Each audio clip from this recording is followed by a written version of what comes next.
Hello everyone, स्वागत है आप सबका हमारे चैनल पे। इस सेशन पे हम डिस्कस करेंगे कि बिहार एपीओ में कॉन्स्टिट्यूशन के लिए कौन कौन से वो टॉपिक्स हैं जिन पे आपको स्पेशल अटेंशन देना है, प्रीलिम्स और मेंस दोनों में। ठीक है, कॉन्स्टिट्यूशन बहुत वास्ट है। हालांकि एक लॉ का जो स्टूडेंट होता है वो कॉन्स्टिट्यूशन को अच्छे से समझता है, लेकिन जब आप कॉन्स्टिट्यूशन की तैयारी करने बैठते हैं प्रीलिम्स या किसी भी कंपेटिटिव एग्जाम के लिए, तो उसकी अप्रोच थोड़ी सेलेक्टिव हो जाती है। तो आप कॉन्स्टिट्यूशन को एज फिलोसफी ना पढ़ें। हालांकि ऑफ कोर्स आंसर राइटिंग में वो फिलोसफी बहुत काम आती है, लेकिन सब्जेक्ट की तरह अगर आप उसे डील करें तो सेलेक्टिव रीडिंग काम आएगी। मतलब आप अगेन लाइक ऐसा टाइम वेस्ट नहीं होगा। तो कुछ टॉपिक्स होते ही हैं जो कि बाकी टॉपिक से ज़्यादा इंपॉर्टेंट होते हैं, जिनसे बाकी टॉपिक्स के मुकाबले ज़्यादा सवाल बनता है। उन्हीं टॉपिक्स को हम डिस्कस करेंगे। ठीक है, तो let's cut to the chase, straight away आते हैं। प्रीलिम्स में हाईएस्ट प्रायोरिटी एरियाज जो होते हैं वो ये होते हैं। फंडामेंटल राइट्स अपने आप में बहुत इंपॉर्टेंट है, लेकिन फंडामेंटल राइट्स में भी right to equality, not just article 14, actually article 18 तक पूरा right to equality, right from 14 till 18 important है। आर्टिकल 19 की फ्रीडम्स रेस्ट्रिक्शंस, उसका डेवलपमेंट बहुत इंपॉर्टेंट है। ओवर द इयर्स आर्टिकल 19 को किस तरह से डेवलप किया गया है, किस तरह से एक्सपैंड किया गया है, राइट टू इन्फॉर्मेशन कब हुआ, कैसे हुआ, ये सारी बातें आपको पता होनी चाहिए। प्रीलिम्स और मेंस दोनों पॉइंट ऑफ व्यू से इंपॉर्टेंट है। प्लस आर्टिकल 19 से रिलेटेड अगर कोई लेटेस्ट इंटरप्रिटेशन है, मतलब लेटेस्ट जजमेंट, स्पेशली अगर सुप्रीम कोर्ट से या बिहार हाई कोर्ट से, तो उस पे जरूर ध्यान दे दें, वो पूछे जाने की संभावना पड़ेगी। ठीक है, article same goes for article 14 to 18 also. Equality में भी अगर कोई लेटेस्ट रूलिंग है जो सुप्रीम कोर्ट से आई है, जैसे कि रिजर्वेशन पे रूलिंग आई state of Punjab versus Devendra Singh, एससीज को लेकर एक सिग्निफिकेंट चेंज आया है जहां पे एससीज को सब क्लासिफाई कर दिया गया है। ईवी चिनैया के केस को ओवर रूल कर दिया गया है, एससीज में क्रीमी लेयर को इंट्रोड्यूस कर दिया गया है। ये राइट टू इक्वालिटी में एक बहुत सिग्निफिकेंट डेवलपमेंट है, इसके बारे में आपको पता होना चाहिए, है ना। फिर हम आ जाते हैं article 21, life and personal liberty. तो शुरू से लेकर आखिर तक आर्टिकल 21 की जो जर्नी है वो आपको पता होनी चाहिए। ठीक है, बिल्कुल शुरू से, राइट फ्रॉम एडीएम जबलपुर। तो एडीएम जबलपुर से लेकर मेनका गांधी तक, उसके बाद भी आर्टिकल 21 का क्या रास्ता रहा, क्या सफ़र रहा, पुट्टा स्वामी, नवतेज सिंह जौहर, है ना, जोसेफ शाइन, ये सब आर्टिकल 21 से ही रिलेटेड है कहीं ना कहीं। तो ये नोटेबल डेवलपमेंट्स ये आपको पता होने चाहिए। ओके, ये सब कुछ मेंस के लिए भी इम्पोर्टेंट है। प्रीलिम्स लिखा भले ही हुआ है, बट ये मेंस में भी उतना ही इम्पोर्टेंस रखता है। फिर हम आ जाते हैं आर्टिकल 22, अरेस्ट के सेफगार्ड्स अपने आप में बहुत बहुत इम्पोर्टेंट हैं। ठीक है, आर्टिकल 32 और 226 जो कि कॉन्स्टिट्यूशनल रिट्स हैं, दोनों का स्कोप क्या है, कंपैरेटिव एनालिसिस, हाई कोर्ट में कॉन्स्टिट्यूशनल या फिर रिट जुरिस्डिक्शन का स्कोप एप्लीकेशन क्या है, सुप्रीम कोर्ट में रिट जुरिस्डिक्शन का स्कोप एप्लीकेशन क्या है, कौन कौन सी रिट्स हैं। ठीक है, उन रिट से related landmark judgments, latest judgments, ये आपको पता होने चाहिए। आर्टिकल 141, सुप्रीम कोर्ट जजमेंट्स का बाइंडिंग नेचर बहुत इंपॉर्टेंट है। ठीक है, अब फंडामेंटल राइट्स में किस तरह से क्वेश्चंस पूछे जाते हैं। आर्टिकल बेस्ड एमसीक्यूज आने के चांस हमेशा रहते हैं when it comes to fundamental rights. हम सिर्फ फंडामेंटल राइट्स की बात कर रहे हैं। ठीक है, फंडामेंटल राइट्स में सीधा आर्टिकल बेस्ड क्वेश्चन पूछा जा सकता है आपसे, आर्टिकल नंबर पूछा जा सकता है, कौन से आर्टिकल में क्या है ये पूछा जा सकता है। ठीक है, केस बेस्ड क्वेश्चंस आते हैं, लेटेस्ट केसेस से सवाल पूछ लिया जाता है। राइट वर्सेस रीजनेबल रेस्ट्रिक्शंस हमेशा एक इम्पॉर्टेंट टॉपिक है हर कंपेटिटिव एग्जाम के लिए, बिहार एपीओ के लिए भी है। क्रिमिनल प्रोसीजर के साथ लिंक, स्पेशली आर्टिकल 22 का, है ना, आर्टिकल 20 का बहुत इंपॉर्टेंट है, उसे अच्छे से पढ़िए। आर्टिकल 14 के लॉजिक क्वेश्चन, मतलब फैक्चुअल क्वेश्चंस, जहाँ पे आपको इलस्ट्रेटिवली कुछ पूछा जा सकता है, आपको सॉल्व करना आना चाहिए। ठीक है, तो वो रीजनिंग का क्वेश्चन होता है, हालांकि कम पूछे जाते हैं, लेकिन कुछ एक आध साल देखा गया है कि हाँ पूछा, जैसे 2011 में मैंने देखा, पुराना क्वेश्चन पेपर में देख रही थी, तो इस तरह के फैक्चुअल क्वेश्चंस काफ़ी थे, नॉट मतलब पर्टिकुलरली आर्टिकल 14 से रिलेटेड, इन जनरल लॉ से रिलेटेड, तो आने को आ सकता है। अगर आपको कंसेप्ट क्लियर है तो उन क्वेश्चंस को सॉल्व करने में ऐसी कोई खास मेहनत नहीं लगती। ठीक है। फिर जुडिशरी कॉन्स्टिट्यूशनल बॉडी से रिलेटेड सवाल बिल्कुल आ सकते हैं। सुप्रीम कोर्ट, हाई कोर्ट्स, उनका ज्यूरिसडिक्शन, सुप्रीम कोर्ट का jurisdiction, types of jurisdiction, original, appellate, writ etcetera. High court का ज्यूरिसडिक्शन है ना अगेन। फिर कौन सा हाई कोर्ट किन किन स्टेट्स को, यूटीज को केटर कर रहा है, मतलब कुछ हाई कोर्ट्स हैं जो यूटीज को भी केटर करते हैं, मल्टीपल एरियाज का ज्यूरिसडिक्शन रहता है उनके पास, ये आपको पता होना चाहिए, इंपॉर्टेंट है ये। ठीक है। जुडिशियल रिव्यू की पावर, जुडिशियल रिव्यू से related latest and landmark case दोनों ही बहुत ज़रूरी हैं, और इस जुडिशियल रिव्यू को कर्ब करने के लिए जो अमेंडमेंट्स किए गए भाई वो तो और भी ज़रूरी हैं। ठीक है, तो उन पे ज़्यादा आप ध्यान देंगे। फिर रिव्यू और क्यूरेटिव जुरिस्डिक्शन क्या है, इसमें अक्सर बच्चे कंफ्यूज हो जाते हैं।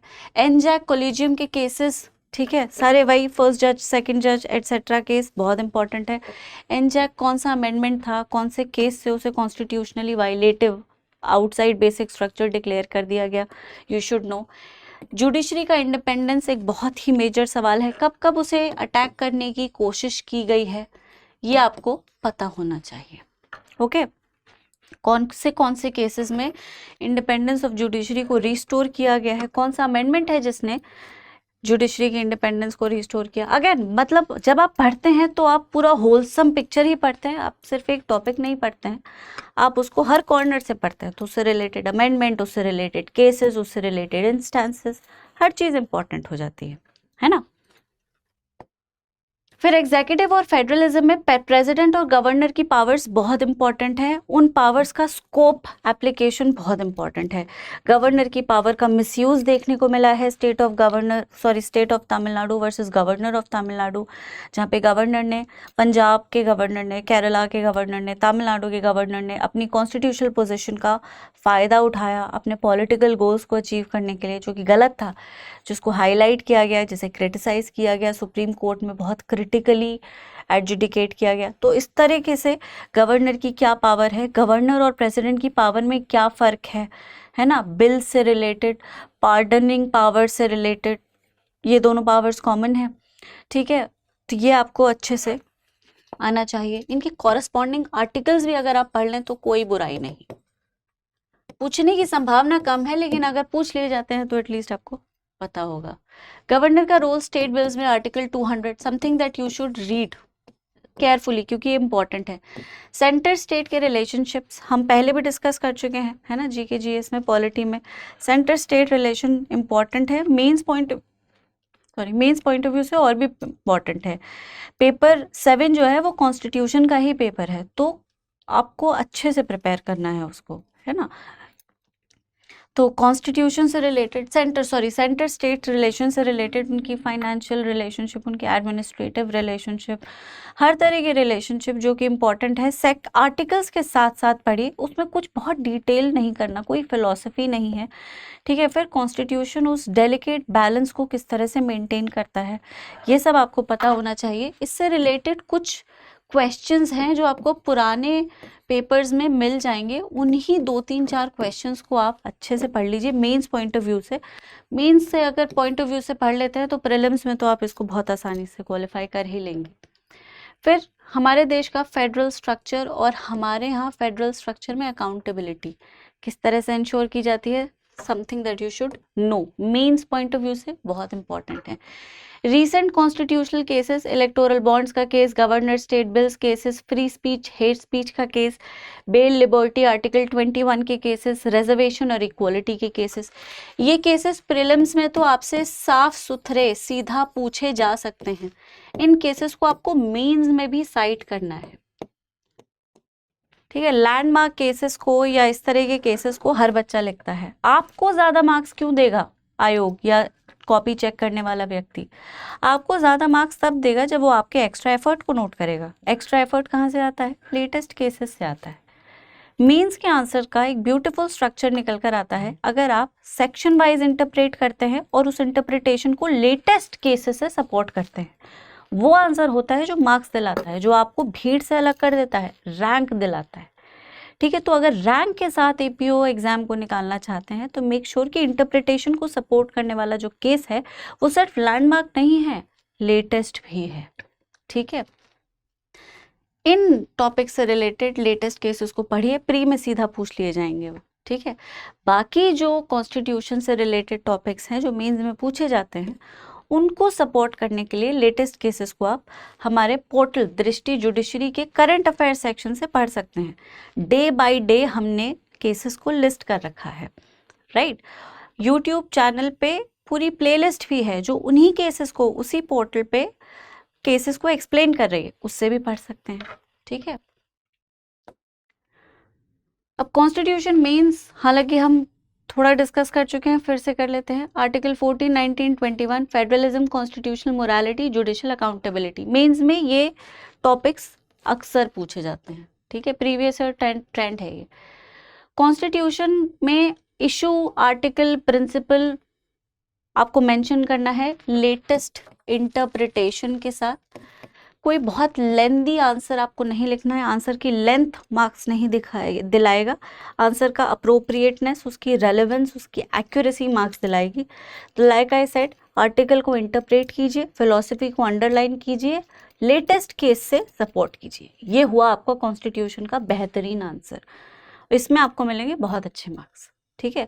तो कॉन्स्टिट्यूशन से रिलेटेड क्या क्या आपको पढ़ना है ये हमने आपको अच्छे से बता दिया है, प्रीलिम्स और मेंस दोनों पॉइंट ऑफ व्यू से। इसके अलावा भी कुछ टॉपिक्स हैं जिनके आंसर्स आपको तैयार करने हैं, जिन्हें आपको डिटेल में पढ़ना है, वो हम आपको अपने कोर्स में बता देंगे। सिर्फ बताएंगे कि आपको मटेरियल भी प्रोवाइड कर देंगे, आप बस उसी मटेरियल से पढ़िए, आपकी तैयारी हो जाएगी, ठीक है। तो आई होप मैं आपकी मदद कर पाई। अगर कोई सवाल है आपका इससे रिलेटेड कि और क्या कर सकते हैं, काउंसलर से बात कैसे करनी है, कोर्स में कॉन्स्टिट्यूशन को किस तरह से डील किया जाएगा, ठीक है, आंसर्स लिख के चेक कैसे करवाऊं, तो ये सारे सवाल आपको हमारे काउंसलर से बात करके जवाब आपको मिल सकते हैं। बाकी अगर कोई इन्फॉर्मेशन है कोर्स से रिलेटेड तो दृष्टि लर्निंग ऐप पे कोर्स है, डिटेल्स हैं, देख लीजिए उससे। कमेंट्स में भी क्वेश्चंस को पोस्ट कर सकते हैं, we shall address your query, ठीक है। तो अगले सेशन में मिलते हैं, तब तक सब अपना ख्याल रखें। Thank you so much, bye bye.